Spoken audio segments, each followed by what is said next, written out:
Dan yang ketiga yaitu ada Nur Halimah, MAG, selaku founder Listening Together.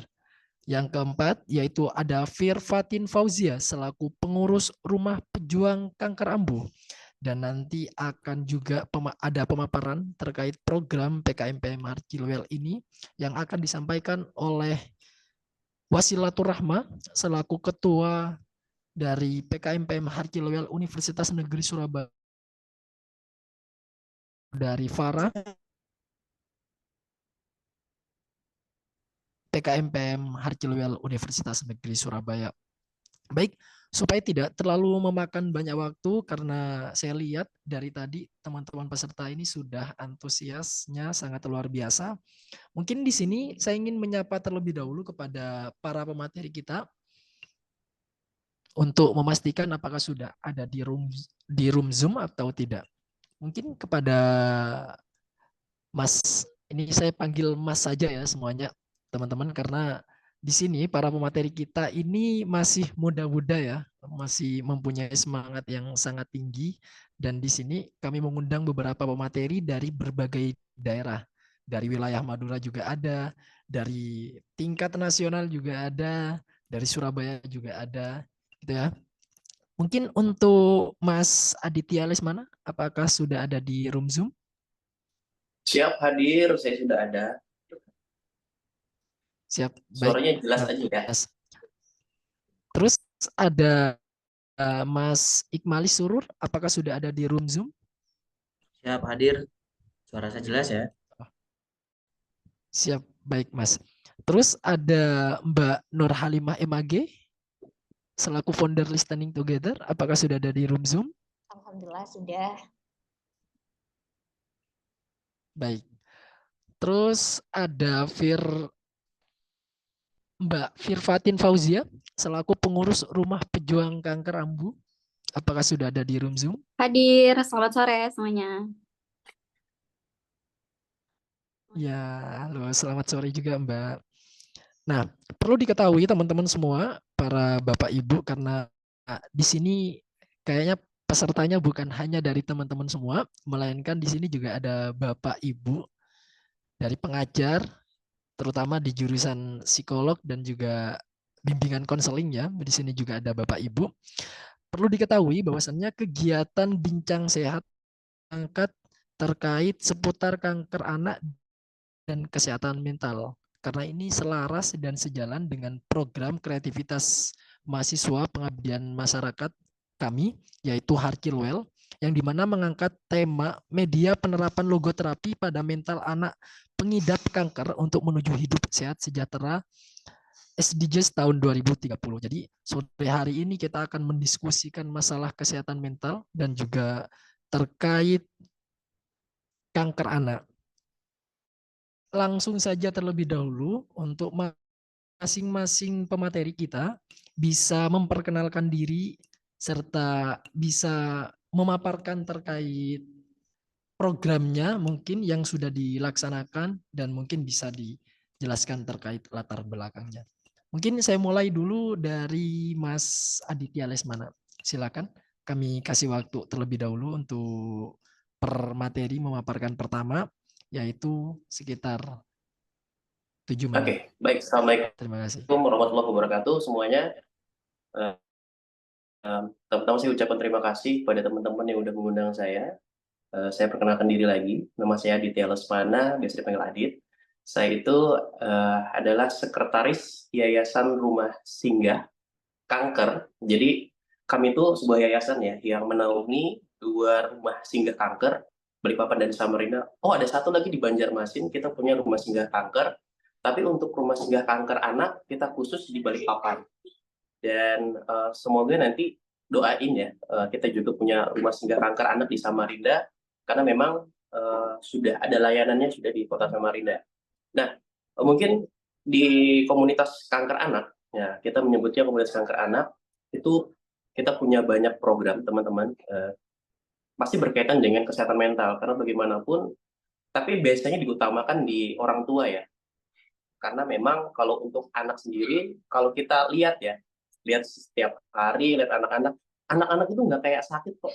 Anak itu ceria. Tapi yang biasanya keresahannya adalah di orang tua. Cemasnya, terus mungkin stresnya, dan semua-semuanya. Itu yang kami lihat di rumah singgah kami. Dan di rumah singgah kami itu untuk apa ya? Untuk menjawab keresahan-keresahan itu, kita punya banyak program. Terutama ya mungkin berkaitan dengan relaksasi healing. Terus kita juga sering bawa anak-anak dan orang tua untuk sinematerapi. Itu kita bawa aja tuh orang tua sama anak-anak untuk nonton bioskop. Kita sesuaiin biasanya filmnya, kalau ada yang cocok kita akan bawa. Karena untuk apa ya? Untuk ibu-ibunya, terus orang tuanya dan anak-anak bisa apa ya? Mengekspresikan diri jadinya gitu saat nonton film. Jadi bisa bisa apa ya? Bisa nanti dia bercerita tuh dengan mamahnya, dengan papahnya. Wah, tadi filmnya begini-begini. Nah, itu kan sangat-sangat apa ya? Secara perasaannya kita benar-benar memfasilitasi anak-anak untuk mengekspresikan. Nah, itu juga bagian dari program kami. Program lainnya, kayak kemarin kita ajak anak-anak jalan untuk ke pantai. Kalau di Balikpapan kan ada pantai ya, jadi kita ajak jalan-jalan, tentu kita sendiri. Kalau anak-anaknya, oh nih kira-kira kayaknya belum bisa deh diajak, karena mungkin habis pengobatan kita lihat energinya masih kayaknya belum bisa, kita akan nantikan dulu. Kita ajak yang benar-benar kuat, yang benar-benar fit ya. Kita lihat secara kasat mata pun udah kelihatan kok anak-anak itu. Dan biasanya kita juga konsultasi dengan dokternya.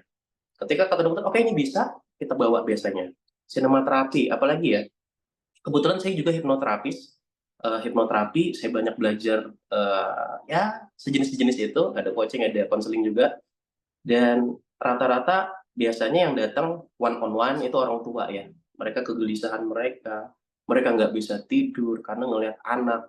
Ya kalau kita di posisi para orang tua juga pasti akan begitu. Kurang tidur, ngelihat dia ini gimana. Apalagi kan tentang anak-anak yang di rumah singgah kami itu dari 2 bulan sampai remaja itu ada sekolahnya. Makanya kita kemarin luncurin juga program relawan mengajar. Jadi setiap weekend itu ada relawan mengajar supaya apa ya? Ini kangennya mereka belajar. Karena kan ya namanya kanker ya, pengobatannya itu nggak pendek. 5 bulan sampai 2 tahun. Dan itu benar-benar apa ya? Ya nggak bisa. Tidak ada mekanisme atau skema sekolah kita yang bisa mendukung itu. Jadi bagaimanapun ya kita ini yang di rumah singgah memikirkan hal itu. Jadi kita banyak teman-teman komunitas yang yuk ayo kita bikin yuk. Ayo aku ikut ya ngajar. Nah gitu dia. Kita juga kemarin baru aja ada sebuah instansi pemerintahan lah. Artinya kami support media pembelajaran anak. Nah kayak buku-buku dan kayak permainan edukasi gitu itu ada. Jadi kita ngobatin kangennya anak-anak untuk sekolah tuh itu gitu loh. Dan memang yang di rumah singgah kan memang anak-anak yang di luar kota, bukan di Balikpapan atau di Samarinda saja, tapi satu Kalimantan, bahkan yang terjauh itu gimana ya? Kalau yang sekarang ini memang di Kalimantan saja, dari Berau, dari mana-mana, dan itu memang kayak tersenter di situ. Jadi kami menerima teman-teman yang ya banyak hal. Jadi kalau kita ke rumah singgah ya, teman-teman, kita nggak akan melihat kok kepiluan, kesedihan, itu enggak. Karena anak-anaknya itu aktif banget gitu. Memang ada beberapa saat dia ada fase tertentu ya, yang dia lemes, dia nggak enak, yang itu wajar, itu ada. Tapi kalau secara keseluruhan kita datang ke sana, apa ya, kalau anak-anak sekarang tuh bilang vibe-nya aktif gitu. Walaupun ada anak-anak yang pakai kupluk ya, yang sudah rontok-rontok rambutnya, alisnya udah nggak ada, tapi mereka happy. Dan itulah yang membuat kita itu terus semangat untuk menggandeng teman-teman komunitas lainnya. Yuk kita apa nih, gawe apa lagi nih? Kayak kemarin biasanya tuh ada tuh untuk main-main games, untuk main-main seru-seruan, terus nanti ada bagi-bagi hadiah, dan itu mengobati anak-anak. Dan secara mental anak-anak jadi kaitkan dengan tema hari ini ya, tentang isu kesehatan mental. Tapi sebenarnya concern utama di kami adalah bagaimana orang tua. Kesehatan mental orang tua ini yang harus dijaga banget teman-teman. Karena kalau anak-anak biasanya tuh kayak apa ya? Getaran orang tua itu kan sampai ke anak-anak tuh. Kalau dia sedih, anak sedih tuh. Tapi kalau orang tuanya, anak-anak juga happy. Itu semangatnya. Jadi kalau banyak teman-teman kita yang datang, teman-teman komunitas datang, itu happy semua. Kenapa? Karena ada tuan. Nah itu dia. Memang kalau di komunitas kan di tempat kami dijaga ya, sudah sarapan, sudah makan. Kita kan program anak-anak tuh sarapan buah ya. Sarapan buah, semuanya disiapin dulu. Setelah makan, mungkin ada beberapa yang minum obat atau gimana. Wah, itu biasa kegiatan tuh dimulai jam 9 sampai jam 1. Kalaupun ada teman-teman yang datang, teman-teman komunitas, seru-seruan, asik-asikan di situ, mengajar, relawan mengajar juga di situ. Kalau kita ada program edukasi, biasanya ada dokter gizi, dokter anak, onkologi, teman-teman dari rumah sakit itu datang, biasanya juga edukasi. Nah itu biasanya kita pakai di pagi hari itu. Setelah itu anak-anak ada fase istirahat. Nah itu nggak boleh diganggu karena dia memang harus istirahat. Ya, energinya kan butuh istirahat. Biasanya setelah sore itu bisa tuh, mungkin kita ada kegiatan apapun itu bisa di sore hari. Persiapan untuk istirahat lagi. Nah, jadi itu teman-teman. Kalau program rata-rata kita berjalannya seperti itu. Ada sinematerapi, ada hipnoterapi untuk orang tua. Kita concernnya ke sana sebenarnya, pendampingan orang tua, baik one on one atau kita kayak terapi massal gitu, pelepasan emosi. Kadang-kadang kita juga art terapi, menggambar. Kalau teman-teman pernah dengar namanya neurografika, itu kayak gambar-gambar gitu, diarsir, menumpulkan. Itu ternyata media katarsis yang unik. Seru-seruan, tapi tiba-tiba ada tuh orang tua yang kami bilang, udah nggak apa-apa Bu, apapun yang terjadi ikutin aja. Itu proses alami tubuh, ya itu mungkin kemarin nggak keluar, di hari ini keluar, udah nggak apa-apa, lepasin aja. Nah itu yang biasa kami lakukan. Poinnya adalah concern di orang tua sih pendampingannya, supaya orang tua itu nyaman, lebih kayak apa ya? Orang tua itu merasa kita harus ngebuat itu kayak rumah kedua. Kenapa? Karena rumah utamanya jauh dan itu lama ditinggalinnya. Karena proses anak-anak ini kan lama banget. Apalagi anak-anak kan treatmentnya juga berbeda dengan dewasa. Kita harus full bahagia, kita nebarin vibrasi positif. Jadi gitu teman-teman. Ya kalau di rumah singgah kanker anak, di komunitas kanker anak seperti itu. Dan kalaupun ada edukasi, biasanya setiap weekend itu kita ngundang teman-teman pejuang-pejuang kanker anak yang ada di sekitar. Kan di rumah singgah tuh orang luar semua ya, luar Balikpapan. Nah, kayak ini kita weekend ini ada acara dan kita ngundang anak-anak teman-teman yang pejuang kanker yang ada di kota itu, yuk ikutan. Karena bagaimanapun kita orang tua itu perlu edukasi. Gimana sih? Kadang-kadang kan banyak pertanyaan, makan ini boleh nggak? Makan itu boleh nggak? Nah itu kadang-kadang mereka bingung. Kalau kemarin kita ngadain acara ulang tahun kami ya, di satu mall, rentetannya ada banyak dokter, dan itu ternyata dimanfaatkan untuk nanya, terus apakah ini genetik, apakah ini turunan, dan itu dijelasin semuanya sama dokter-dokter. Dan dokter ini kan memang terhubung dengan kita, karena mungkin sering ketemu ya, jadi kalau ada apa-apa, biasanya langsung kontak. Dan di sini juga ada founder kami, ada Ibu Ketua, ada Ranger Pink, itu ketua kami, cari aja Ranger Pink, beliau lagi di Jakarta sekarang, lagi ada kesibukan, jadi dilimpahin ke saya dulu untuk jelasin ini. Baik, Mbak mungkin Astri, di mana untuk dirimu? Mas Hai. Aditya, kita Ya, ini dulu ya, maksudnya untuk boleh, siap, berganti siap. terlebih dahulu ya, nanti akan ada sesinya lagi. Oke, Baik, siap, thank you, thank you.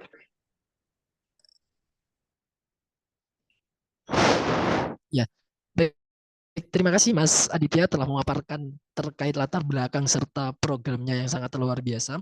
Mungkin kita beranjak kepada Saudari Firfatin Fauzia, selaku pengurus Rumah Pejuang Kanker Ambu. Silakan bisa memaparkan terlebih dahulu. Baik, suara saya jelas, Mas? Ya, sudah jelas, Mbak. Oke.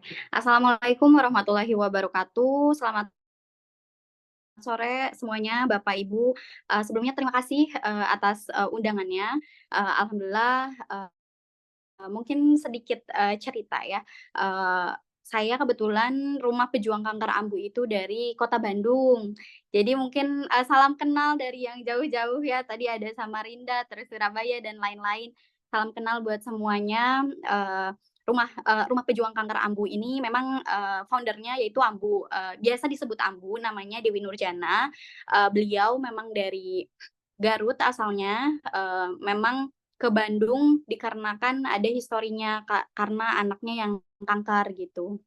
Jadi di tahun 2009 beliau ke Bandung karena rujukannya dari Garut harus ke Bandung karena anak keduanya didiagnosa retinoblastoma atau kanker mata gitu. Setelah menjalani pengobatan, waktu itu belum sebanyak sekarang rumah singgahnya. Jadi memang waktu itu Ambu ngontrak, terus juga dengan waktu itu masih pakai jam kesda ya, belum BPJS seperti sekarang. Jadi banyak hal-hal yang tidak di-cover gitu. Terus dengan struggle-nya Ambu, akhirnya anaknya diberikan yang terbaik, meninggal di tahun 2012 awal dan harus dipulangkan gitu pakai mana gitu. Alhamdulillah ada salah satu orang namanya beliau Ibu Lisa yang membantu Ambu untuk kepulangan jenazah dari anaknya Ambu gitu. Alhamdulillah sudah dipulangkan dan setelah beberapa bulan setelah itu mereka kontakan lagi dan sampai akhirnya Ambu berniat ingin mendirikan rumah singgah untuk para pejuang kanker gitu. Nah, historinya sih awalnya dari situ. Jadi Ambu sendiri nggak mau ada para pejuang kanker yang memang betul tadi kata Mas Adit bukan dari Bandung mungkin ya, tapi dari seluruh Jawa Barat gitu. Bahkan ada juga yang dari NTT, Lampung, Medan yang memang dirujuk ke Bandung gitu. Mereka di sini nggak punya saudara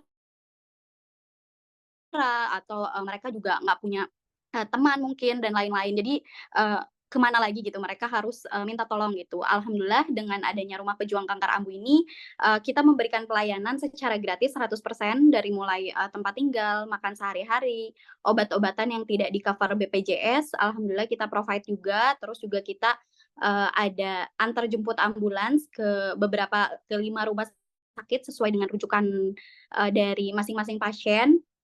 Setelah itu juga kalau misalkan memang pasien diberikan yang terbaik, biasanya kita antarkan jenazahnya pulang sampai rumahnya gitu. Jadi dengan kehadiran Rumah Pejuang Kanker Ambu ini memberikan harapan dan semangat lah intinya bagi teman-teman mungkin yang awalnya kaget juga mungkinnya didiagnosa kanker gitu ya, apalagi mungkin kalau misalkan orang yang awam juga awalnya ngedengar kata kanker aja kayak sesuatu hal yang wah,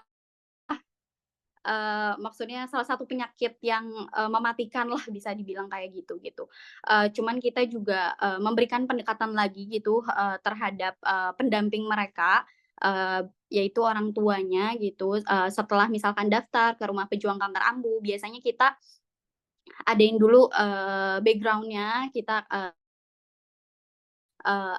pasti ada lah di tahap orang tua pasien itu menolak, maksudnya denial gitu. Jadi dia merasa, "Kenapa harus saya?" Dan "Kenapa nggak yang lain? Kenapa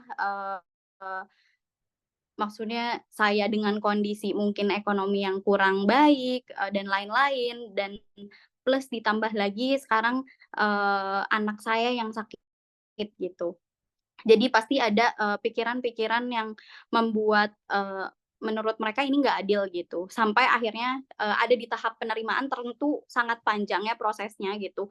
Dan di sini kita biasanya karena paling banyak itu memang kita fokus ke pasien anak-anak, kita juga memberikan pendekatan ke anak-anak secara lebih lebih have fun lah intinya. Jadi, anak-anak itu, betul tadi kalau misalkan anak-anak itu biasanya nggak terlalu kepikiran, yang kepikiran malah, pendampingnya atau orang tuanya, itu betul.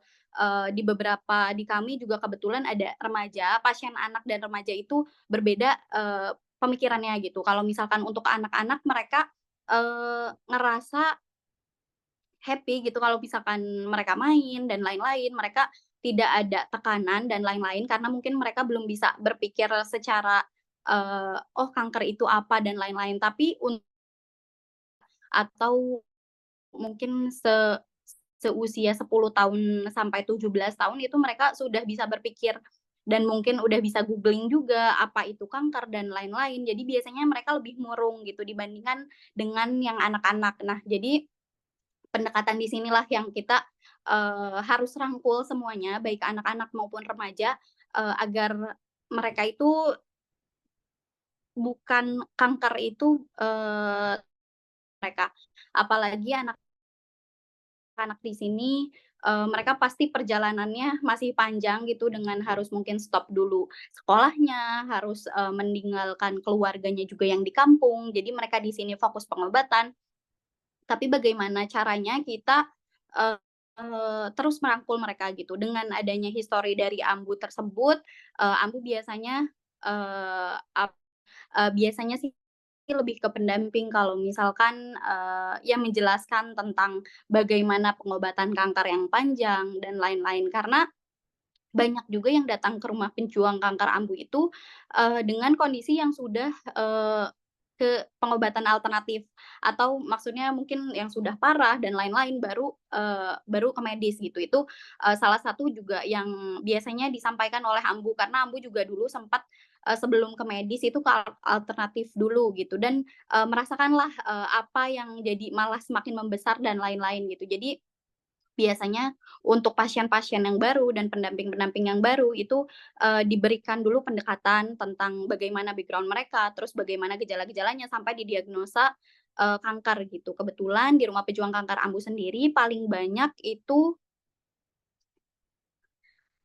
di Rumah Pejuang Kanker AMBU sendiri paling banyak itu diagnosanya kanker darah, leukemia kalau untuk anak-anak gitu. Terus juga mungkin, kalau untuk, pemaparannya mungkin, tadi untuk, kesehatan mental, ada beberapa program-program juga yang berkaitan dengan kesehatan mental. Biasanya kita mengadakan edutainment juga keluar, itu biasanya ke kebun binatang atau misalkan, tadi, nonton film bareng, terus juga untuk, pendampingnya itu biasanya karaoke bareng. Jadi, karena mereka juga di Rumah Pejuang Kanker AMBU ini dengan, background yang sama, maksudnya ini, sama-sama berjuang untuk pengobatan anak, jadi biasanya, mereka lebih terkoneksi terkoneksi di sini, terkoneksi, dengan nasib yang sama, jadi mereka bisa lebih sharing-nya lebih, leluasa gitu. Mungkin, di rumah atau gimana gitu, karena rata-rata juga, banyak yang, oh kalau di kampung memang, ada yang mendiskriminasilah bisa disebut kayak gitu ya, jadi, karena leukemia ini tidak terlihat secara fisik, tidak terlihat, mungkin awal-awal, terlihat, botak dan lain-lain, cuman kalau misalkan udah di fase memang kemoterapinya 1 bulan sekali, itu biasanya kan nggak terlihat secara fisik kalau yang leukemia ini. Jadi banyaklah yang bertanya kalau, ada pertanyaan kayak gini, "Kenapa, pengobatan terus ke Bandung padahal anaknya sehat?" Maksudnya kan, mungkin itu untuk orang awam gitu ya, ada pertanyaan-pertanyaan itu, padahal, leukemia ini salah satu ya kanker yang cukup bisa dibilang ganas gitu, memang ganas gitu, namanya kanker ya pasti ganas gitu. Jadi, di sini biasanya, atau di suatu rumah singgah biasanya itu lebih terbangunlah, koneksinya itu juga, menjadi salah satu, mereka bisa bertahan sampai akhir, sampai pengobatannya selesai gitu. Dengan adanya teman-teman atau pendamping-pendamping ini, yang yang bisa sharing bareng dan lain-lain itu menjadi kekuatan juga buat mereka dan menjadikan keluarga baru gitu di Bandung gitu. Jadi meskipun mereka bukan sedarah, mereka juga bukan dari sekeluarga dan lain-lain, tapi mereka merasa keluarga di sini, rumah kedua lah bagi mereka untuk pengobatan kanker ini gitu. Mungkin segitu aja dulu ya dari saya. Terima kasih sebelumnya. Wassalamualaikum warahmatullahi wabarakatuh. Baik, terima kasih kepada Mbak Firfatin Fauzia. Mungkin selanjutnya bisa dipaparkan kepada Saudara Ikmalis Surur, SPD, selaku Ketua Genre Pamekasan. Nah, ini dipersilakan, Mas Ikmalis. Suara saya terdengar jelas ya? Suara saya jelas ya? Ya, siap. Bismillahirrahmanirrahim. Assalamualaikum warahmatullahi wabarakatuh. Selamat sore, kakak-kakak, mbak-mbak, mas-mas yang bergabung pada kesempatan kali ini. Saya dari Madura, saya dari Pamekasan yang bergerak di bidang genre, generasi berencana. Mungkin sebelumnya teman-teman sudah mendengar apa itu genre ya? Pernah dengar kan? Genre itu adalah eh, komunitas atau organisasi binaan oleh BKKBN. Jadi kita di bawah binaannya BKKBN, Badan Kependudukan dan Keluarga Berencana Nasional. Jadi gerak kita itu untuk bisa memfasilitasi remaja-remaja. Kesempatan yang luar biasa, saya bisa berada di satu forum bersama Mbak dan Mas-Mas yang bergerak di kepedulian, di kepedulian terhadap apa yang mengalami kanker gitu ya. Jadi saya juga bisa banyak mengetahui seperti apa aktivitas yang dilakukan dan bagaimana program-program di rumah singgah. Karena pun juga saya termasuk dari keluarga yang mengidap kanker. Jadi pada tahun 2016 dulu Bapak berpulang karena penyakit kanker. Jadi menerima undangan dari teman-teman PKM UNESA ini adalah wah ini nih bisa ini sharing nih untuk bisa dikasih kesempatan belajar bagaimana apa sih penanggulangan kanker, seperti apa sih proses-prosesnya dan seperti itu. Jadi genre itu tidak ini maksudnya kita bergerak bukan di kanker, Mbak, Mas-mas, tapi kita bergerak bagaimana bisa memfasilitasi remaja-remaja. Kita tahu tuh remaja adalah masa transisi dari anak-anak ke dewasa. Yang banyak yang bilang remaja itu adalah masa-masa transisi, adalah masa-masa yang berbahaya. Kita paham bahwasanya remaja itu suka bertemu dengan hal-hal yang baru, sehingga remaja itu bisa cenderung tertarik, sehingga langsung mengikuti. Remaja juga dibilang adalah masa-masa labil, melihat teman-temannya yang seperti ini, ingin melakukan seperti itu juga. Dan banyak remaja-remaja yang di lingkungan sekitarnya terjebak pada hal-hal yang mungkin pergaulan remajanya tidak sehat, sehingga banyak remaja-remaja yang kita bilang remaja-remaja yang melakukan pelanggaran remaja. Nah, kemarin juga saya sedikit sharing dengan Kak Sisil tentang bagaimana Kak ini kita genre nggak bergerak di bidang kanker, tapi oh ya nggak apa-apa Kak, karena kita juga di Gendrem bergerak di bidang edukasi gizi. Jadi sering kita mengadakan sebuah kegiatan berkunjung kepada remaja-remaja di sekolah untuk bisa mensosialisasikan edukasi gizi dan pencegahan anemia. Dengan disampaikannya materi tadi tentang apa sharing tentang beberapa program tentang kanker, ini juga bukan hanya edukasi gizi dan pencegahan anemia yang ingin saya sampaikan kepada remaja, tapi juga ingin menyampaikan edukasi dan pencegahan terhadap kanker. Terutama kita tahu remaja itu sering kenal dengan yang namanya self love. Ketika mendapatkan suatu hal yang membanggakan bagi dia, dia selalu, wah, ini aku harus mendapatkan self reward gitu. Maka dari dengan itu remaja sering mendekat apa namanya? Sering melakukan hal-hal yang seharusnya tidak dia lakukan seperti makan makanan junk food. Itu kan juga berpengaruh terhadap dirinya sebenarnya. Jadi kita harus mengkondisikan itu. Boleh tidak apa-apa, karena pun kita nggak boleh kan bilang, oh jangan.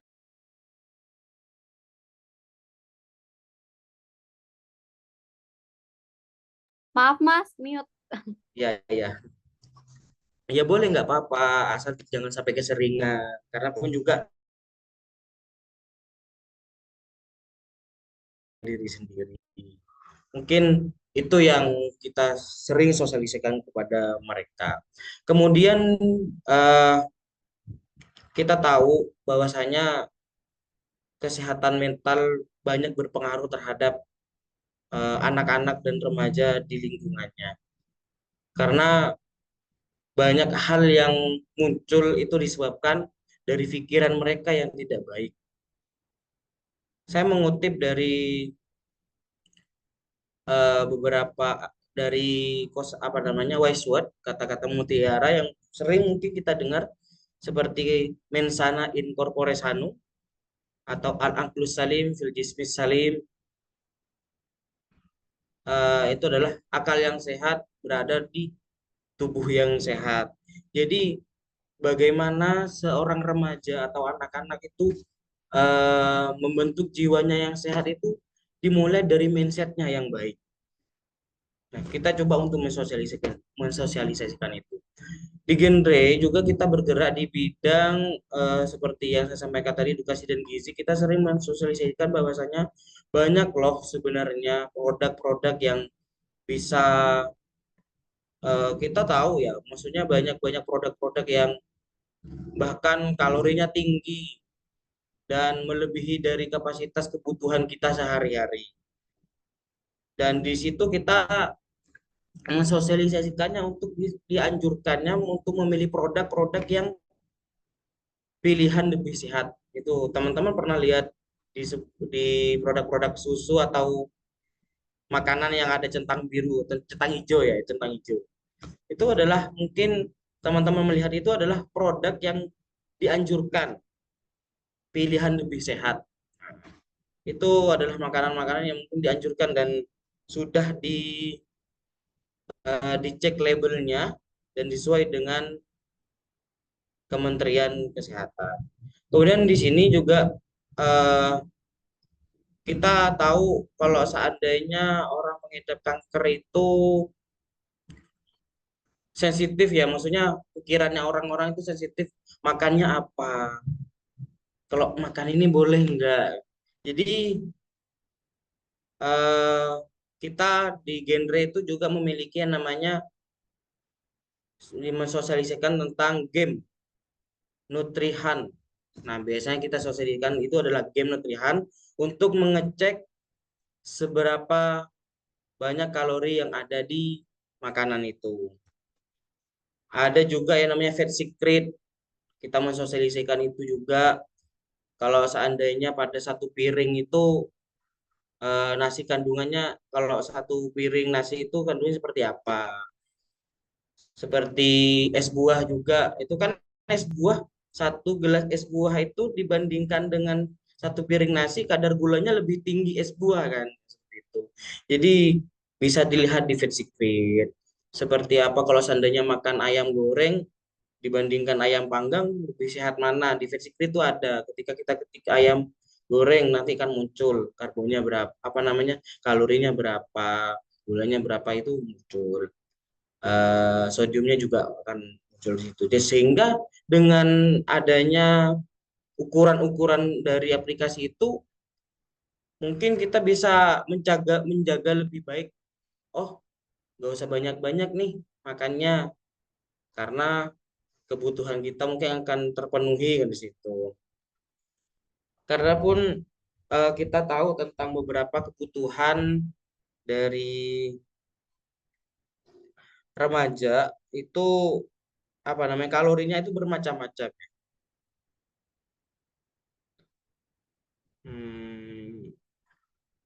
Dari remaja, anak-anak dan dewasa itu kebutuhannya macam-macam. Kebutuhan kalori per hari berdasarkan usia, anak-anak itu antara 1000 sampai 2000 kalori per harinya. Kemudian untuk remaja itu membutuhkan 2000 sampai 2650 kalori. Sedangkan dewasa membutuhkan 2100 sampai 2500 kalori per harinya. Itu kan juga menjadi sebuah ukuran di mana kita menjaga diri. Kalau seandainya kita memakan makanan yang melebihi dari kebutuhan kalori kita juga bisa mencegah, oh ini terlalu banyak nih, nanti kalau berlebihan bagaimana. Berlebihan kalori pun juga menjadi dari salah satu sebab munculnya kanker juga gitu ya. Kemudian di bidang program genre, kita karena juga maksudnya tidak bergerak di bidang pencegahan kanker. Kesempatan ini dari forum ini membuka saya untuk lebih semangat belajar lagi dan bisa mensosialisasikan tentang pencegahan kanker. Tidak fokus bagaimana remaja-remaja itu hanya karena di genre itu kan perencanaan masa depan. Jadi tidak hanya berfokus bagaimana untuk bisa merencanakan di masa yang akan datang, tapi juga bisa berfokus bagaimana merencanakan di masa yang akan datang dengan sesuai dengan berperilaku kehidupan sehat. Jadi bisa menjaga pola makannya, hal-hal yang tidak baik bisa dicegah. Karena banyak hal-hal yang dilakukan sama remaja itu di luar batas ekspektasi orang tua. Kemudian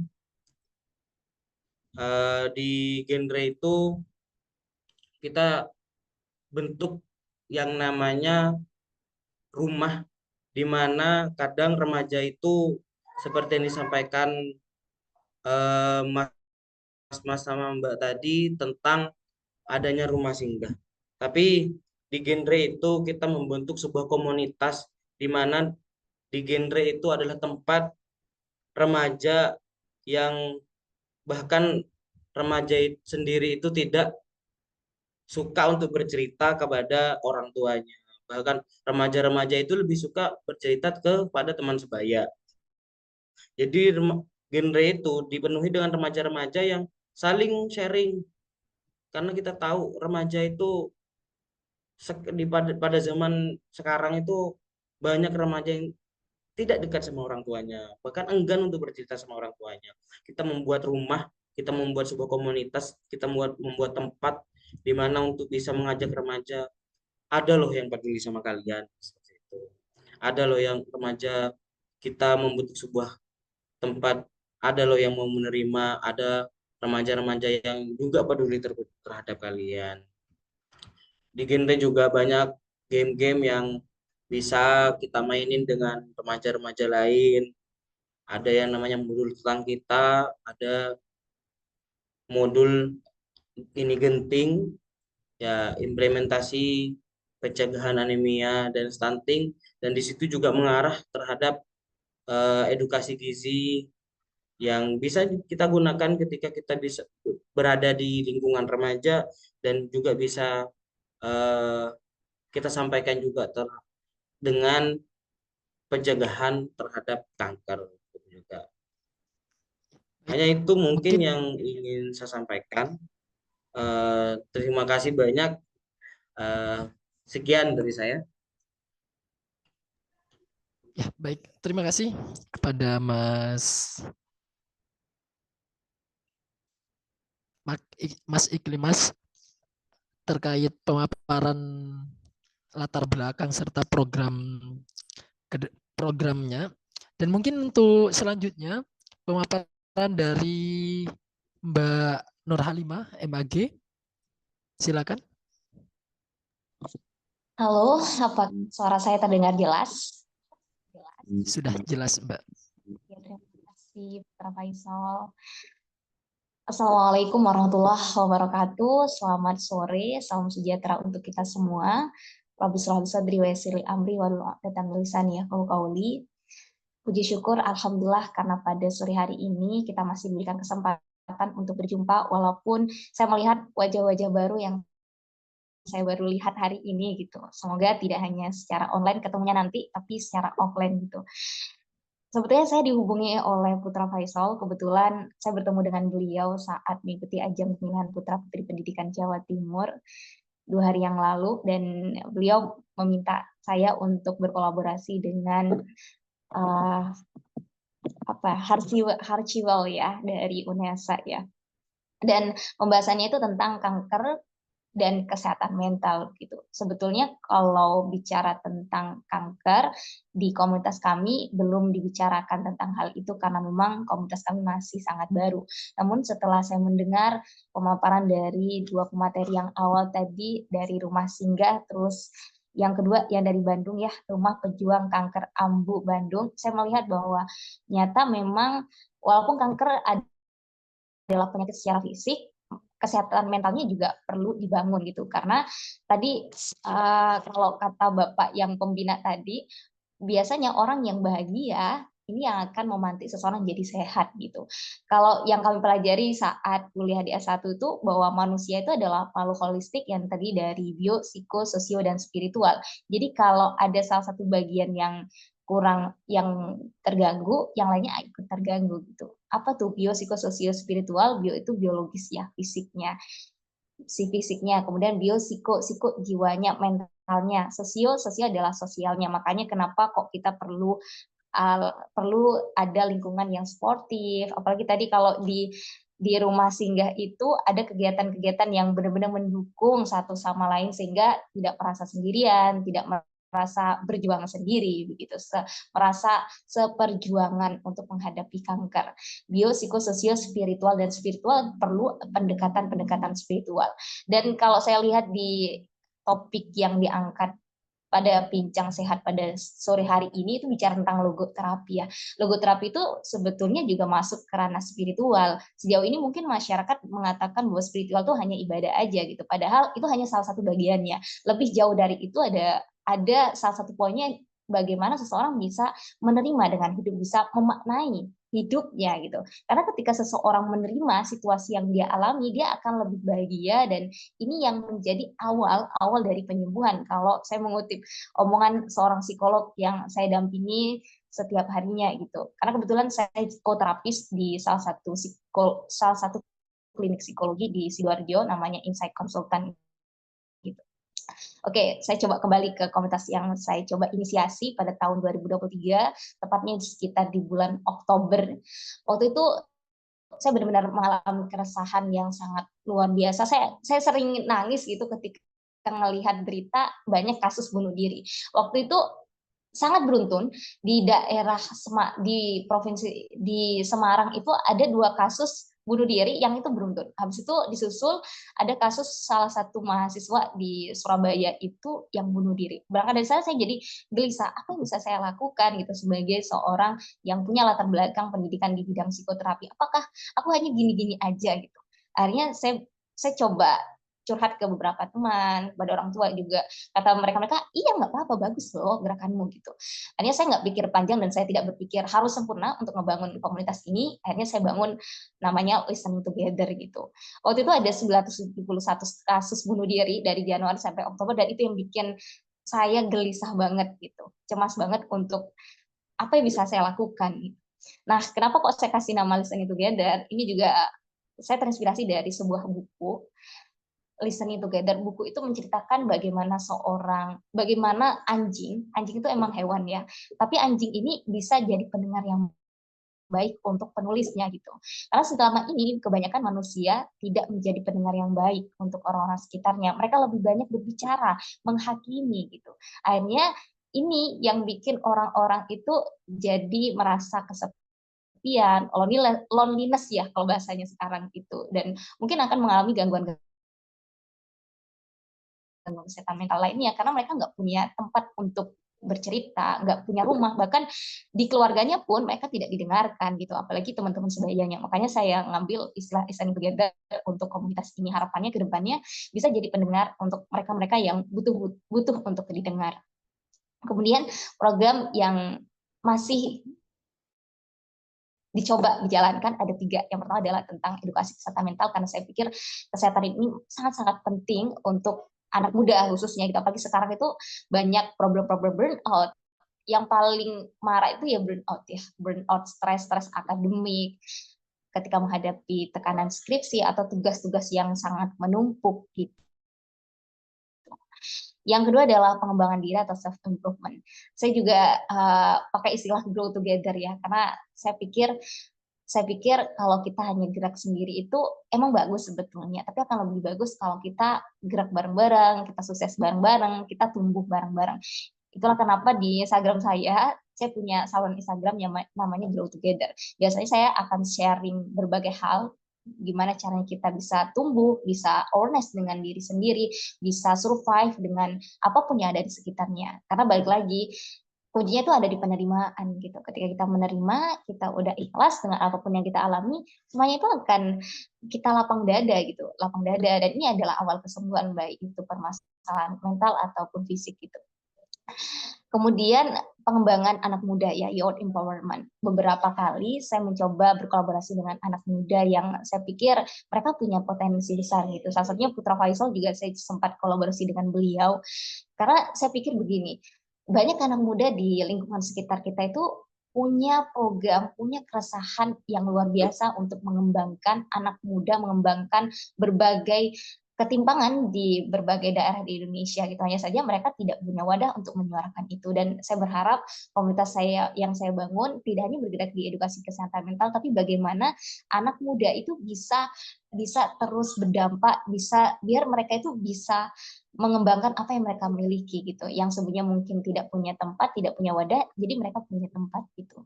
Hanya saya coba untuk live Instagram, kemudian saya coba juga membuat webinar, dan sampai hari ini saya lihat di komunitas, di channel WA itu, di komunitas di WA itu ada 377 orang di sana. Saya sebetulnya tidak punya berekspektasi besar harus begini dan begitu, karena saya pikir pokoknya jalan aja dulu gitu, karena langkah besar dimulai dari langkah kecil yang bisa kita lakukan. Kalau menunggu sempurna, gimana cara kita berdampak dan manfaat untuk sekitar gitu. Dan melihat dan mendengar apa yang dipaparkan oleh tadi Kak Aditya, kemudian Kak Fir juga, kemudian Kak Ikmalis juga, saya melihat bahwa saya memang perlu kolaborasi dengan orang-orang yang memang fokus di bidang-bidang tertentu gitu, termasuk di pengelolaan rumah singgah kanker, kemudian rumah pejuang kanker juga gitu, karena memang soal kesehatan mental ini baik lagi sangat-sangat penting, karena manusia itu kan makhluk holistik itu tadi gitu. Mungkin itu saja sih dari saya. Semoga kedepannya saya bisa berkolaborasi dengan kakak-kakak yang ada di sini, sehingga banyak orang yang lebih sadar tentang kesehatan mental dan lebih peduli lagi pada orang yang mungkin hari ini tidak baik-baik saja, baik secara mental maupun fisik. Terima kasih, saya kembalikan kepada Putra Faisal sebagai MC. Terima kasih kepada Mbak Nur Halimah MAG untuk pemaparan yang sangat luar biasa. Perlu diketahui buat para Bapak Ibu dan teman-teman semua bahwasannya itu masih pemula dari masing-masing pemateri. Jadi nanti bakalan ada pertanyaan dari masing-masing pemateri ya. Terus selanjutnya mungkin pemaparan dari tim PKMPM Harkilwel untuk menjelaskan terkait apa sih kira-kira itu Harkilwel dan apa sih program yang telah kita jalankan dan kira-kira inovasi apa yang telah kami kembangkan sejauh ini sehingga sampai saat ini kami masih terus bertahan untuk terus mewujudkan kesejahteraan. Untuk perwakilan dari tim PKMPM Harkilwel, silakan kepada Mbak Farah bisa menyampaikan secara singkat saja.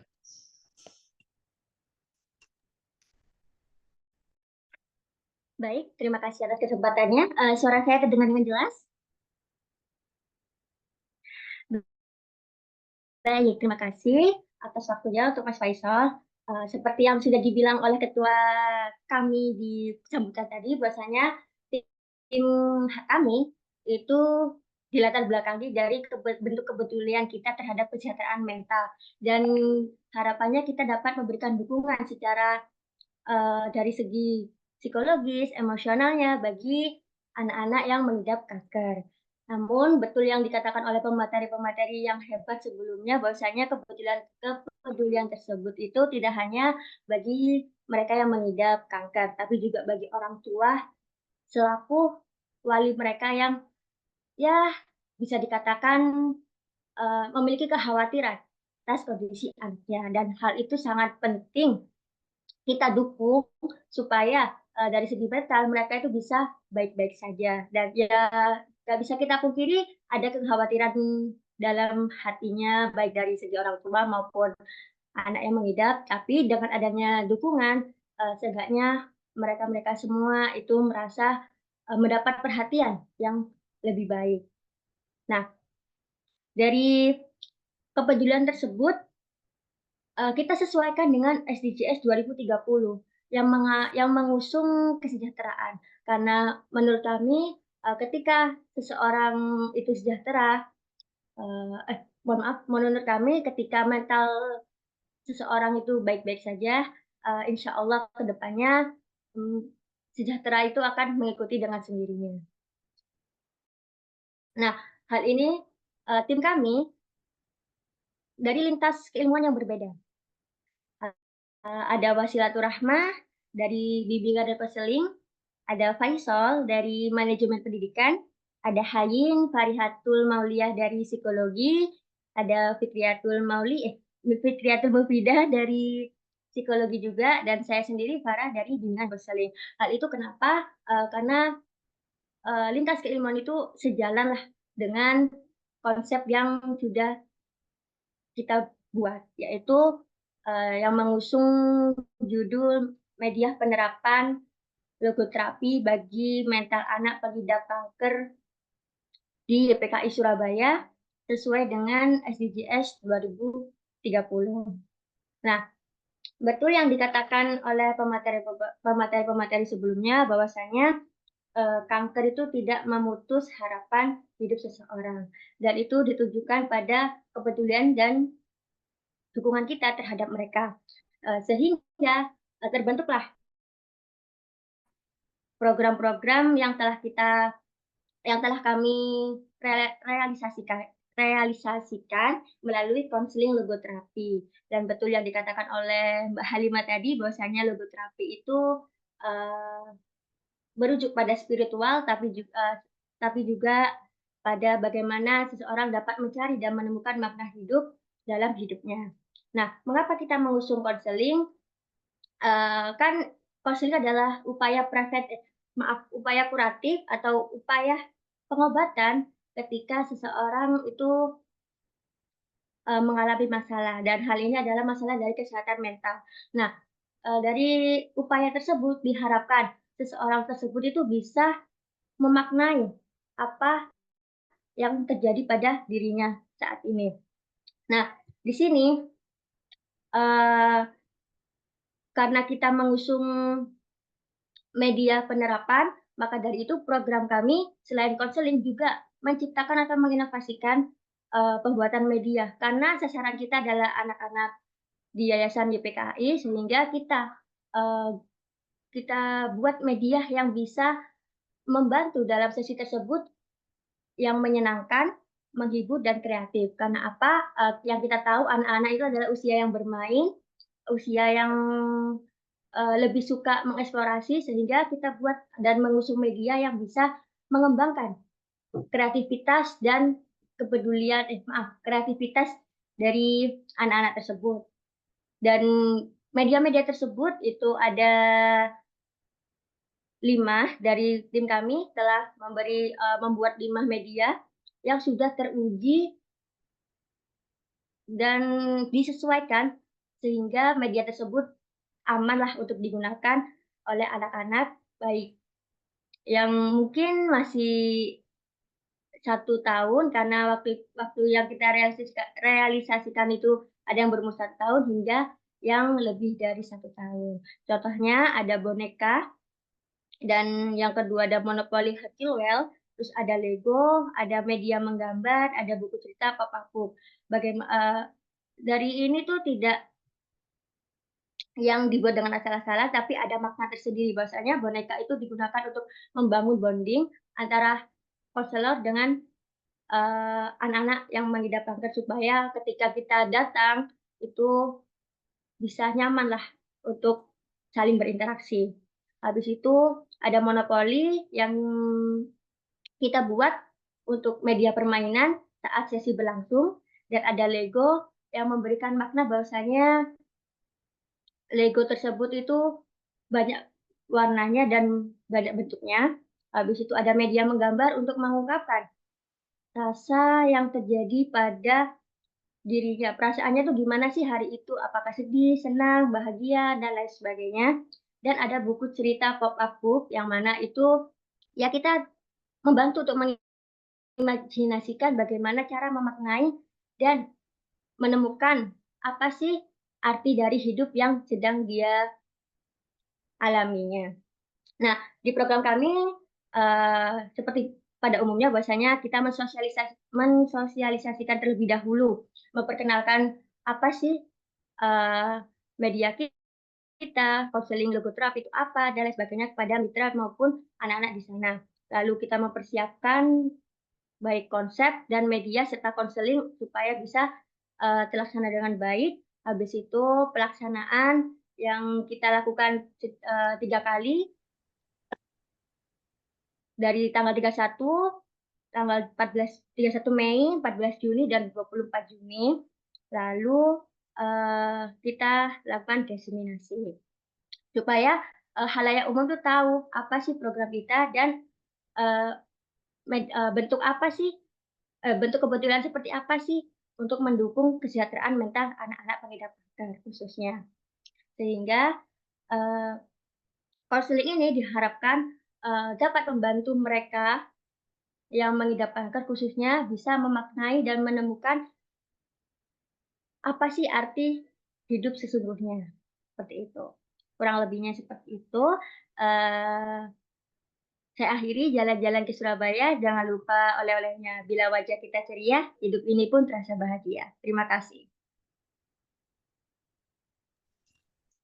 Baik, terima kasih kepada Mbak Farah atas pemaparan singkat terkait PKM PM Harkilwel Universitas Negeri Surabaya dan program-program yang telah kita berikan dan inovasi yang terus kita kembangkan sampai detik ini.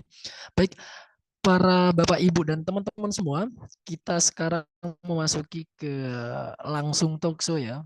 Jadi di sini kan sudah ada 5 pemantik nih.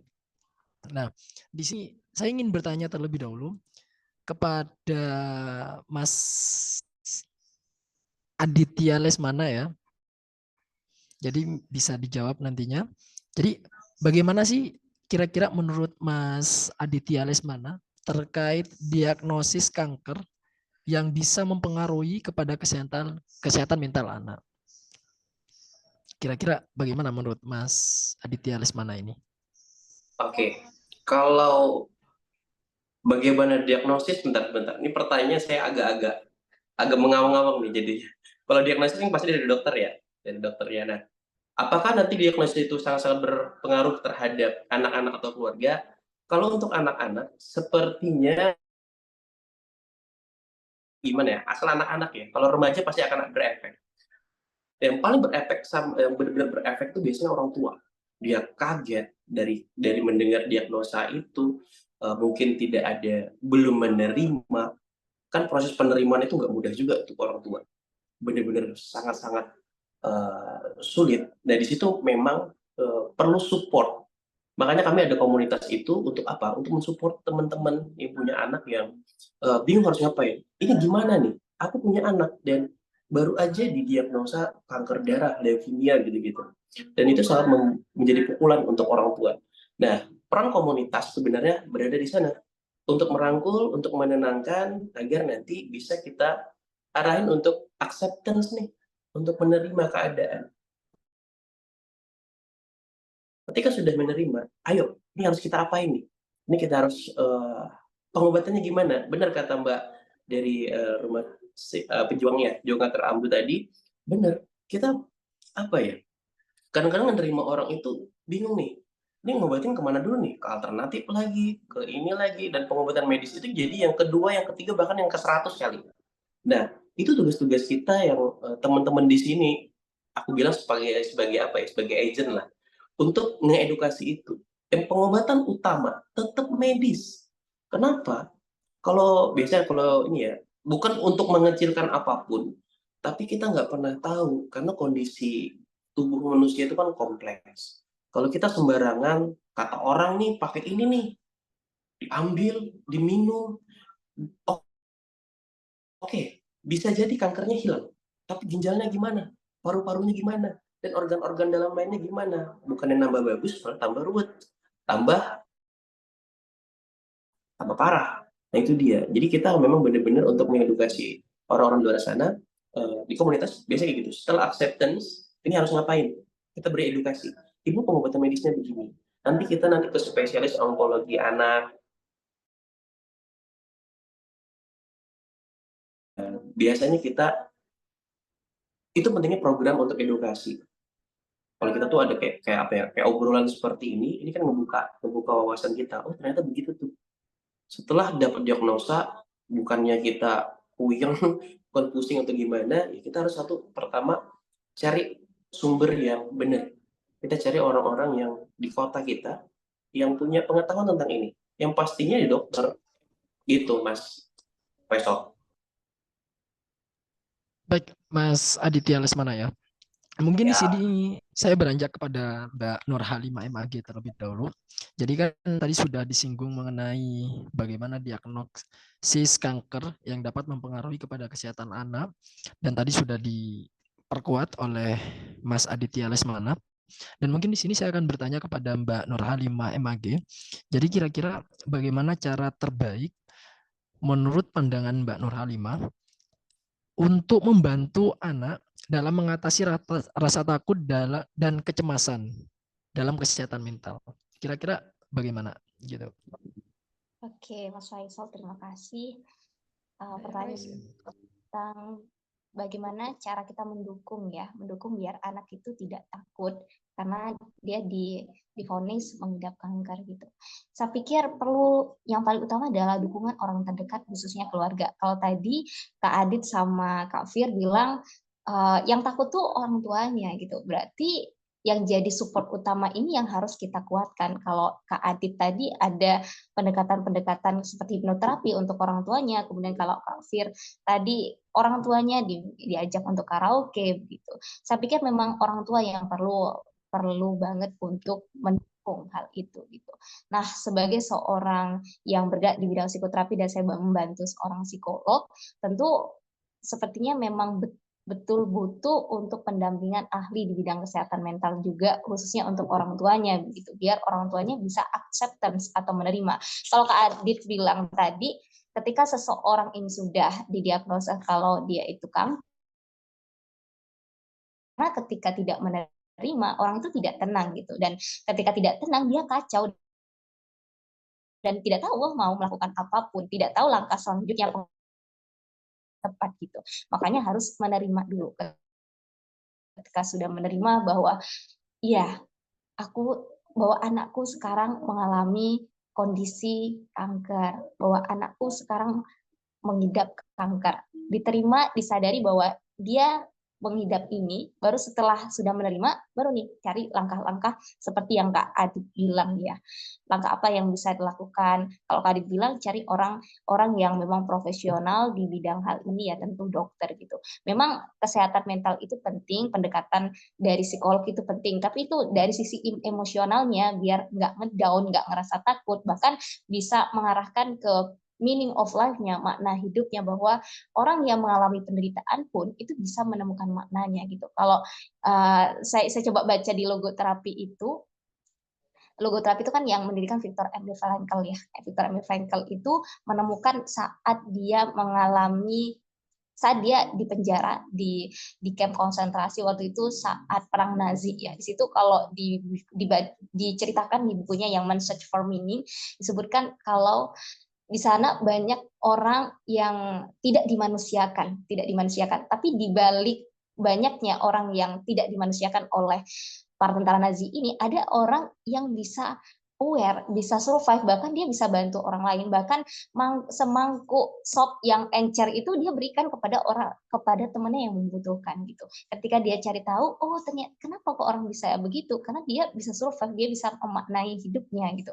Ketika dia udah memaknai hidupnya, dia udah menerima dengan keadaannya, ternyata dia bisa membantu orang lain, dia bisa berdampak orang lain.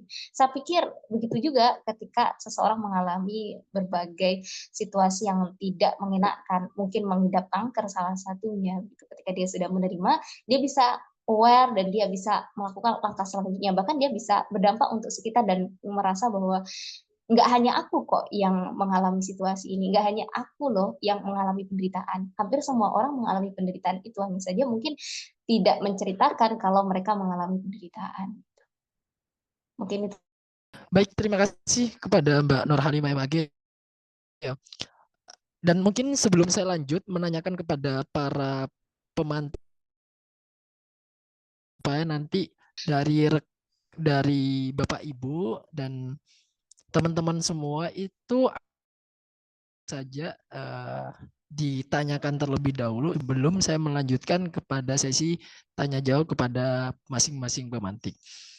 Oh ya, baik, di sini sudah ada Bapak Amin ya dari Singapura.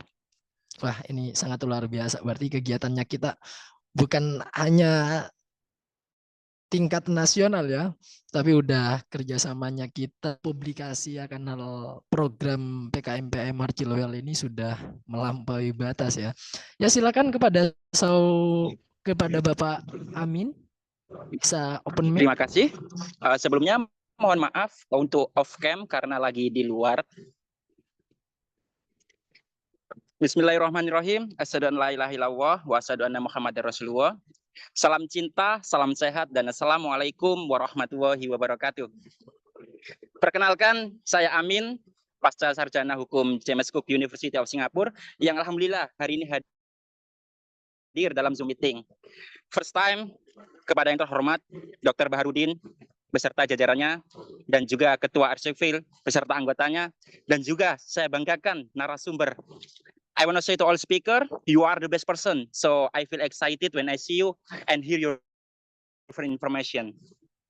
Tadi sudah dijelaskan dengan singkat, padat, dan jelas terkait dengan diseminasi seputar kanker anak dan kesehatan mental. Sehingga saya dapat memahami hal tersebut. But there is something in my mind, so this question for more clear. Sebelumnya saya juga mau menyangga dulu bahwa yang disebutkan oleh Mas Faisal sebagai MC, yaitu terkait SDGs, yaitu itu adalah serangkaian 17 tujuan yang ditetapkan oleh Perserikatan Bangsa-Bangsa untuk mencapai pembangunan berkelanjutan di tingkat global. Artinya, ini adalah bukti otentik bahwa Universitas Negeri Surabaya siap berkontribusi untuk seluruh, dan kegiatan ini menyinggung tujuan yang nomor 3, yaitu terkait kesehatan. Maka saya juga perlu apresiasi dan semangat yang luar biasa untuk Mas Adit Lesmana dan juga Mbak Fir. Kalian adalah bukti secara universal bahwa khairun nas anfa'um linnas. Saya support dan saya bangga kepada kalian bahwa kalian menunjukkan kepedulian yang luar biasa. Lalu pertanyaannya adalah terkait rumah singgah ataupun rumah pejuang kanker, apa yang paling krusial, masalah yang paling krusial yang dihadapi oleh Mas Aditya Lesmana dan juga Mbak Firfatin saat mendidik ataupun mengajar anak-anak, dan bagaimana solusi untuk mengatasi masalah tersebut. Lalu selanjutnya adalah bentuk support.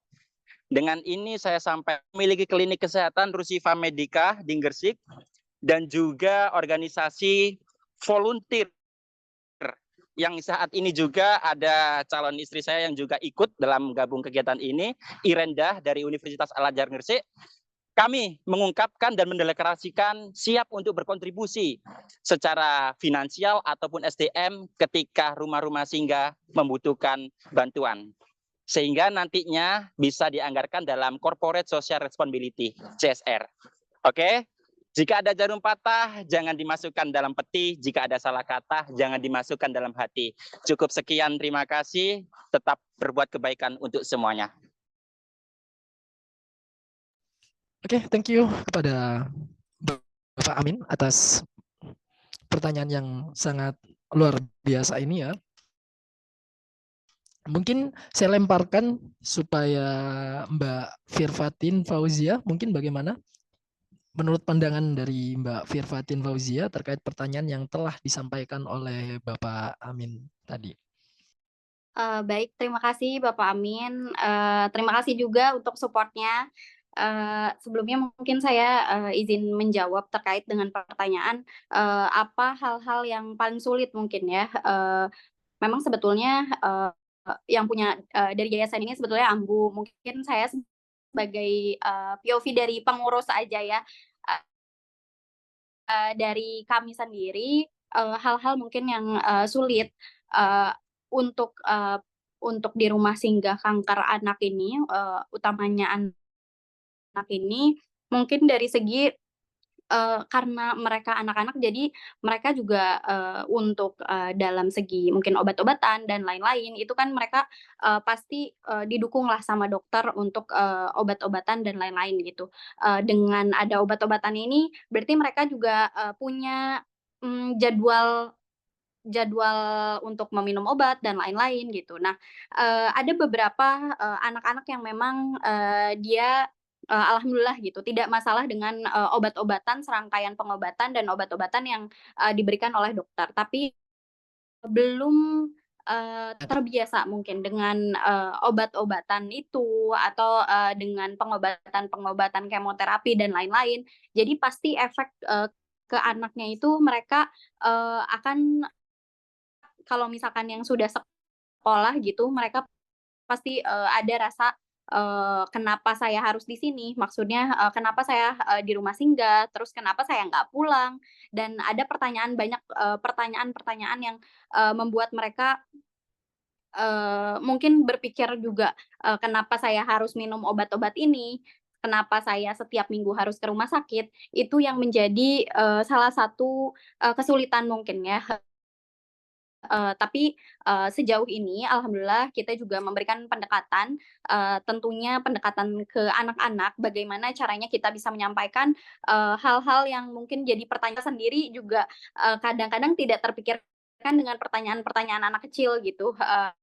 Kita sendiri mendekatkan diri ke anak-anak, terus juga biasanya mereka suka dengan mainan-mainan atau dengan apa namanya, dengan sesuatu hal yang baru gitu bagi mereka. Jadi biasanya kita kasih pendekatan dulu, tadi juga seperti dari Ibu Halimah juga dari Ibu Farah ya yang bilang kalau misalkan ada pendekatan seperti mainan boneka dan lain-lain, itu kita terapkan juga di sini gitu. Dengan mungkin adanya pendekatan itu, pendekatan ke anak-anak itu jauh lebih sulit karena anak-anak juga mereka ngerasa gitu apa yang mau kita sampaikan ke anak-anak pasti mereka ngerasain, maksudnya apakah kita mungkin ikhlas atau tidak dan lain-lain ya. Salah satunya sih jadi mereka juga harus dikasih pengertian kalau misalkan obat-obatan ini itu untuk apa, terus juga kenapa mereka harus minum obat, kenapa mereka harus pengobatan ke rumah sakit, itu yang menjadi salah satu tanggung jawab dan pengurus di sini untuk menyampaikannya sebaik mungkin. Karena anak-anak di sini pasti dengan berbagai pertanyaannya mereka pasti akan apa namanya, pasti akan bertanya hal-hal demikian meskipun misalkan di awal tidak, pasti ada di suatu saat mereka akan menanyakan hal-hal itu gitu.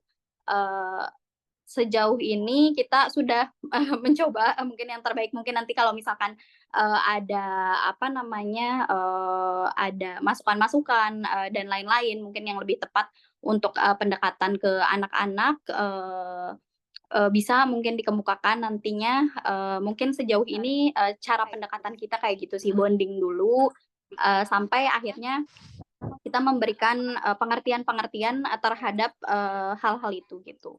Mungkin sekian dari saya. Semoga pertanyaannya menjawab ya. Yap. Pak Amin, terima kasih. Oke, baik. Terima kasih kepada Mbak Firfatin Fauzia. Mungkin bisa menjawab dari pertanyaan Bapak Amin dari JPU Singapura ya.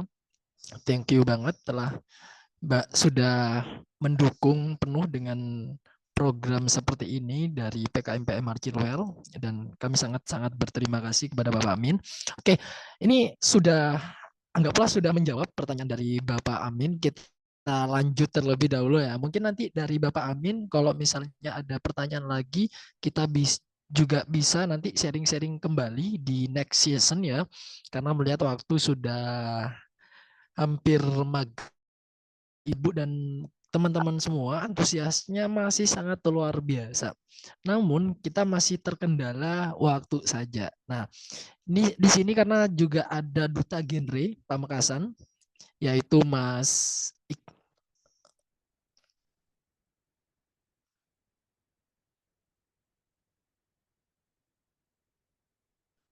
Nah, di sini pertanyaannya mungkin kepada Duta Genre Pamekasan selaku ketua.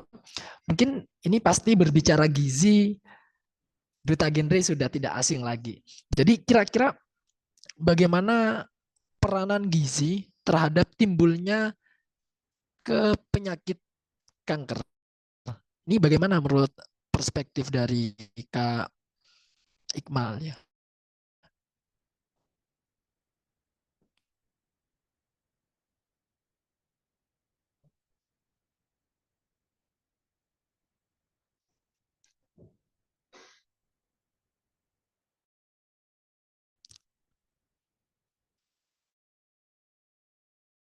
Halo, bagaimana Mas Iqmalis Surur SPD? Ada. Ya, jadi kira-kira menurut Mas Iqmalis Surur SPD selaku ketua genre, kait kanker ini kan pasti ada kesinambungannya dengan peranan gizi. Nah, kira-kira bagaimana tanggapan dari Mas Iqmal Surur terkait peranan gizi terhadap timbulnya penyakit kanker ini? Bagaimana kira-kira? Terima kasih. Di sini dalam peranan gizi terhadap hal-hal yang menjadikan penyebab munculnya kanker di sini, diusahakan untuk remaja itu atau anak-anak itu bisa membiasakan untuk perilaku hidup sehat ya. Dengan kita sebut dengan itu gizi seimbang. Karena beberapa dalam gizi seimbang ini kita sering mensosialisasikan bahwasanya sepertiga lauk pauk, sepertiga dari buah-buahan dalam satu piring, dan seperenam dari makanan pokok, dan seperenam dari sayur-sayuran. Itu adalah bentuk dari ketika kita mensosialisasikan tentang bagaimana pemenuhan gizi terhadap remaja, itu kita selalu mensosialisasikan tentang isi piringku untuk gizi seimbang. Kita tahu tidak cukup dengan makanan yang kita sosialisasikan kepada remaja-remaja untuk berperilaku hidup sehat dan isi piringku untuk gizi seimbang yang saya sampaikan tadi. Kita juga menyampaikan untuk bisa remaja itu untuk istirahat yang cukup dan melakukan olahraga yang cukup sehingga bisa menyesuaikan. Jadi kita selalu menyampaikan bahwasanya kalau bagaimana ketika remaja yang geraknya lebih aktif, maka kebutuhan gizinya itu lebih banyak daripada remaja yang melakukan pergerakan yang lebih sedikit.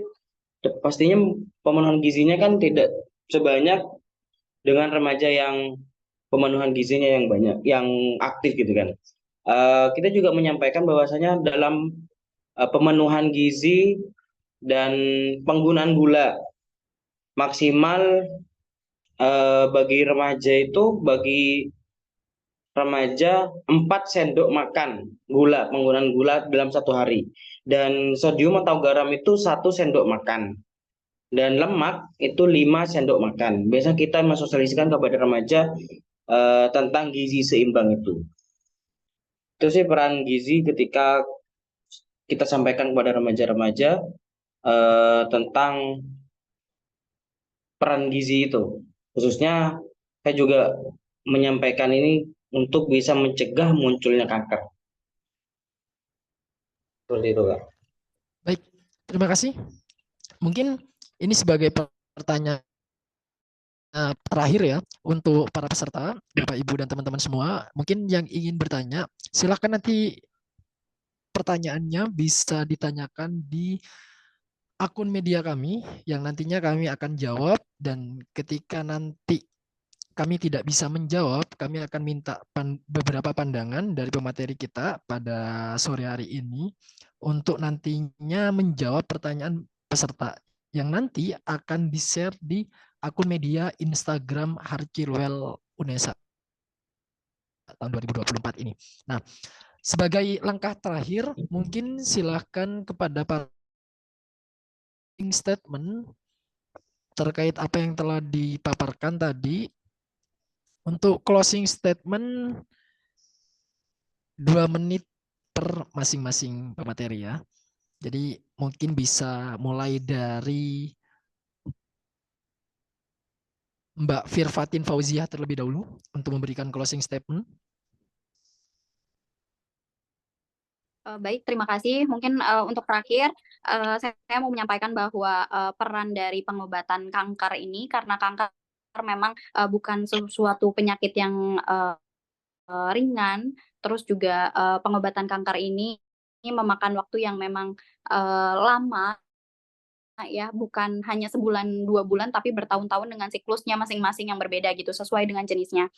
Jadi di sini memang sangat diperlukan peran dari terutama support dari keluarga, terus yang kedua dari peran juga dari rumah sakit, yaitu peran medis dan dokter.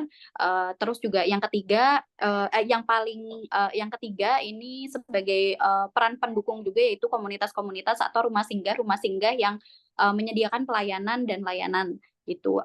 Memang untuk pengobatan karena tidak lama ini, jadi dari elemen ketiganya ini harus saling bahu membahu, gotong royong gitu untuk terciptanya pengobatan yang sampai akhir gitu. Jangan sampai dengan adanya jangan sampai dengan divonis didiagnosis kanker mereka harapan hidup mereka sudah sampai di situ gitu. Tapi kita membuka peluang harapannya yang jauh lebih besar dengan kolaborasi antara pihak medis, juga pihak keluarga tentunya, dan yang terakhir pihak komunitas yang akan membantu pengobatan itu akan jauh lebih mudah gitu. Mungkin sekian dari saya. Terima kasih untuk Bapak Ibu semuanya. Semoga kita bisa bertemu di lain waktu lagi. Wassalamualaikum warahmatullahi wabarakatuh. Baik, terima kasih kepada Mbak Firfatin Fauziah atas closing statement-nya sangat luar biasa. Semoga nanti kita jumpa kembali di next season selanjutnya. Untuk closing statement selanjutnya, silakan kepada Mas Aditya Lesmana. Persilakan. Baik, closing statement-nya apa ya? Yang pasti saya ucapin terima kasih buat teman-teman. Selalu buat ruang seperti ini, ruang-ruang diskusi, edukasi, agar semua kita bisa menyampaikan ke orang yang banyak. Ternyata kita butuh support, semangat, dan dukungan untuk para penyintas atau para pejuang dan para pendampingnya, terutama pada orang tua. Dan untuk anak-anak kita semua, saya meminta secara personal untuk mendoakan anak-anak kita dimanapun dia berada, yang memiliki, mungkin diponis, dilabelin, kalau saya bilang bukan diponis, dilabelin dengan kanker. Kita doakan semua anak-anak kita semoga sehat, paripurna, supaya dari fisik, dari mental, dari psikis, dari semuanya, pikiran, perasaan, dan fisiknya semoga cepat membaik, semoga dia berfungsi normal lagi, bisa bekerja nantinya dan semuanya. Semoga berkah di di umurnya, di sisa umurnya, dan semua kita semua ini berberkah semuanya. Amin amin amin. Gitu Mas Faisal, saya kembalikan. Terima kasih semuanya. Lupa. Itu dia ketinggalan. Terima kasih Kalau kepada itu Mas Bu Aditya Astrid, foundernya kami, itu sebuah penyemangat buat kami ketika kami bilang di dunia maya maupun secara offline langsung. Masih. oke, gitu aja lah. Di rumah singgah kanker itu biasanya punya slogan. Kalau kita bilang Mbak Astri boleh pandu dong Mbak Astri, baru nanti kita sama-sama, nggak apa-apa. Ini closing statement, belum 2 menit kan saya. Yuk Mbak Astri, sedikit aja, make on.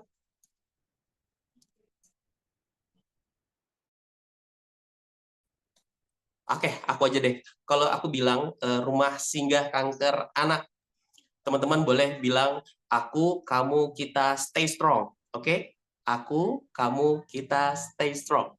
Oke? Siap? Boleh make on dulu dong semuanya. Oke. Siap? Rumah singgah kanker rumah singgah kanker anak Kota Balikpapan. Kamu stay strong. Kamu, kita strong. Tangan dulu dong. Terima kasih semuanya. Thank you. Mas Maito. Baik, terima kasih kepada Mas Aditya Lesmana ya. Mohon maaf tadi kepotong juga ya. Sangat-sangat terima kasih. Harapannya nanti semoga terus berkolaboratif dengan Mas Aditya Lesmana ini ke depannya untuk sama-sama kita wujudkan kesejahteraan anak ya. Mungkin selanjutnya silakan kepada Mbak Nur Halimah MAG. Oke. Untuk memberikan closing statement. Saya sangat senang dan saya sangat bersyukur dan sangat berterima kasih kepada Well ya karena mengadakan kegiatan yang depannya lebih semangat lagi untuk memberikan dampak dan edukasi kepada orang-orang terkait topik ini gitu. Khususnya banyak masih orang yang belum tahu tentang ini, apalagi yang daerah-daerah desa saya pikir itu masih sangat jarang edukasi tentang kanker gitu.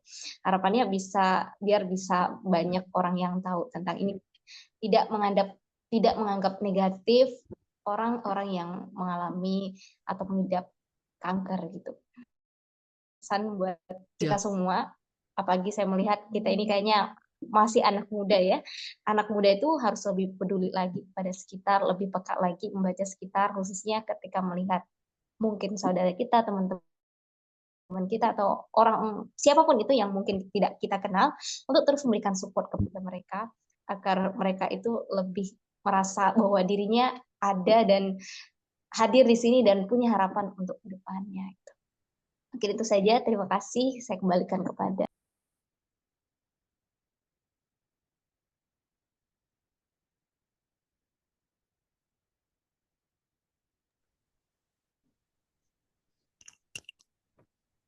Ya, baik, terima kasih kepada Mbak.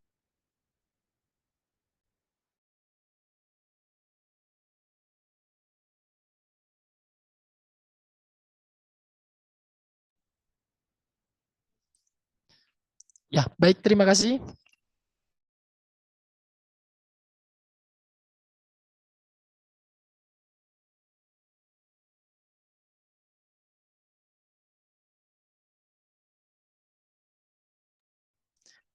Ya, mohon maaf ya, Bapak, Ibu, dan teman-teman semua, ini laptopnya agak lemot ya. Jadi, terima kasih kepada Mbak Nur Halimah MAG, harapannya dari kami, tim Harkidwell PKMPM, Universitas Negeri Surabaya, untuk kedepannya terus berkolaborasi, kita untuk sama-sama dalam mewujudkan kesejahteraan, terutama dalam kesehatan mental ya, ke depannya. Mungkin closing statement dari Mas Ikmali Surur, SPD, selaku Duta Pamekasan. Dipersilakan. Terima kasih kesempatannya. Saya sangat senang sekali bisa berada di forum ini. Karena saya mungkin banyak mendapatkan informasi-informasi tentang kanker, juga bisa dilanjutkan untuk bisa saya berkolaborasi selanjutnya dan bisa menyampaikan dan menjadi sebuah program baru dari mensosialisasikan tentang pencegahan kanker juga. Dalam closing statement ini saya menyampaikan untuk kepada teman-teman selalu menjaga kesehatan. Kita tidak pernah tahu kapan datangnya sakit. Jadi kita hanya bisa mencegah sakit itu datang. Jadi jaga kesehatan untuk perihal gizi, kamu adalah apa yang kamu makan. Itu yang ingin saya sampaikan. Terima kasih ya. Baik, terima kasih kepada Mas Ikhmatus Surur atas closing statement-nya. Semoga nanti kita bisa bertemu secara tatap muka secara langsung ya dalam kesempatan offline, dan karena kebetulan ketua tim PKMPM Harjilwel kami dari Pamekasan juga, dari Madura juga, dan saya juga sama dari Sampang juga ya, tetanggaan kita. Harapannya seperti itu. Jadi kepada para pemateri kami ucapkan banyak-banyak terima kasih, dan marilah kita dengarkan bersama closing statement dari Ketua Tim PKMPM Harjilwel Universitas Negeri Surabaya. Kepada Saudari Wasilatur Rahma, kami persilakan. Baik, terima kasih banyak atas kesempatannya. Saya mengucapkan terima kasih banyak kepada seluruh narasumber dan peserta yang saya lihat. Mungkin nggak lama-lama, saya ingin menyampaikan pesan dari Ibu Pengurus Yayasan Peduli Kanker Anak Indonesia Surabaya yang hari ini tidak bisa hadir.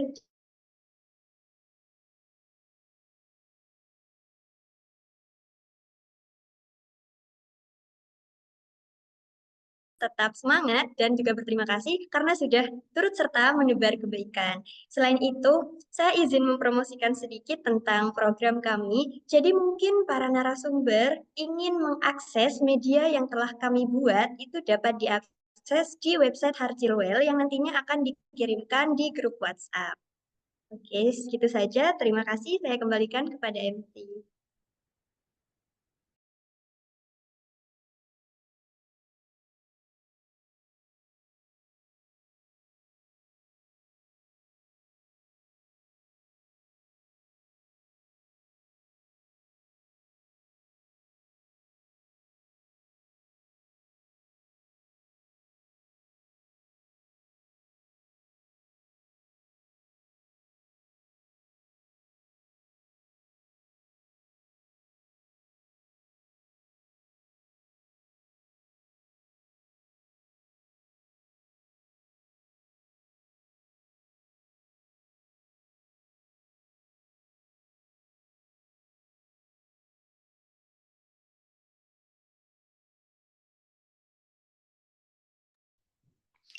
Baik, terima kasih kepada Ketua Tim PKMPM Harjilwel, Saudari Sisil, atas closing statement-nya.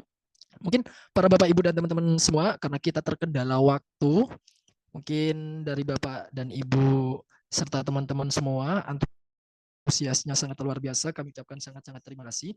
Dan di sini saya ingin menyampaikan kepada Bapak, Ibu, dan teman-teman semua bahwasannya harapannya program ini bukan hanya sekedar program yang kami ikutkan dalam perlombaan ini, melainkan program ini kita terus berkomitmen untuk terus bersama, melangkah bersama dalam kesejahteraan. Dan sebelumnya kami telah membentuk yang namanya kader Harjilwel. Nah, mungkin di antara teman-teman nanti ingin ikut dalam pembentukan kader Harjilwel ini, sama-sama kita bergerak untuk kesehatan dan sama-sama bergerak dalam kesehatan mental kepada pengidap kanker anak. Jadi kami telah membentuk yang namanya kader Harjilwel di Yayasan Peduli Kanker Anak Indonesia di wilayah Surabaya, dan di sini kami telah membentuk beberapa wilayah, terutama sekarang di wilayah Surabaya. Nah, untuk selanjutnya kami akan membentuk kader di wilayah luar Surabaya. Siapa tahu di antara Bapak Ibu teman-teman semua ingin siap berkontribusi dan ingin bersama-sama bergerak dalam bidang ini. Ada beberapa feedback dan tugas dari kader Harjilwel ini. Pertama, untuk kader Harkilwel ini ya anggaplah tidak jauh berbeda dengan volunteer ya. Namun di sini kita juga memiliki kriteria dalam penugasan atau dalam membentuk kader Harkilwel. Yang pertama, jika teman-teman nanti terdaftar dalam bentuk sebagai kader Harkilwel, maka nanti teman-teman tidak masalah bergerak mengatasnamakan Harkilwel asalkan tetap berkomunikasi dan mengirimkan dokumentasinya, entah di wilayah di dalam Surabaya maupun di luar Surabaya. Nah, teman-teman yang ingin berkesempatan untuk menjadi kader Harkilwel nanti bisa mengisi di inform consent yang akan dikirim di kolom chat Zoom maupun di grup WA nantinya. Jadi kader Harkilwel ini ada di wilayah Surabaya maupun di luar kota Surabaya. Dan nantinya kita akan terus berkoordinasi untuk membentuk kader Harkilwel ini secara luas supaya program kami juga sama-sama bergerak. Dan kami di sini hanya beranggotakan 5 orang menjalankan program ini. Bayangkan teman-teman, Bapak Ibu semua, kami 5 orang menjalankan program ini dan pastinya kami juga perlu partisipasi dari pihak-pihak luar dalam menyukseskan kegiatan ini. Baik, mungkin itu saja. Kami ucapkan banyak-banyak terima kasih kepada para pemateri kita yang sangat luar biasa karena melihat waktu sudah maghrib. Alhamdulillah kita telah sampai pada penghujung acara. Sebelum acara kami tutup, marilah kita sama-sama membaca hamdalah. Alhamdulillahirrabbilalamin. Bapak Ibu hadirin yang berbahagia, demikianlah serangkaian acara pada sore hari ini. Semoga apa yang kita pelajari hari ini dapat menambah wawasan dan juga kompetensi bagi kita semua, dan semoga apa yang kita dapatkan bisa bermanfaat bagi orang banyak. Amin, amin ya rabbal alamin. Tak ada gading yang tak retak, tak ada jalan yang tak berlubang. Saya Faisal selaku Master of Ceremony sekaligus mewakili seluruh tim PKMPM Harkilwel memohon maaf apabila ada tutur kata dan perbuatan yang kurang berkenan, baik disengaja maupun tidak disengaja, karena kami juga sama-sama manusia yang tidak luput dari salah dan dosa. Akhir kata, wallahul muwaffiq ila aqwamit thoriq. Wassalamualaikum warahmatullahi wabarakatuh.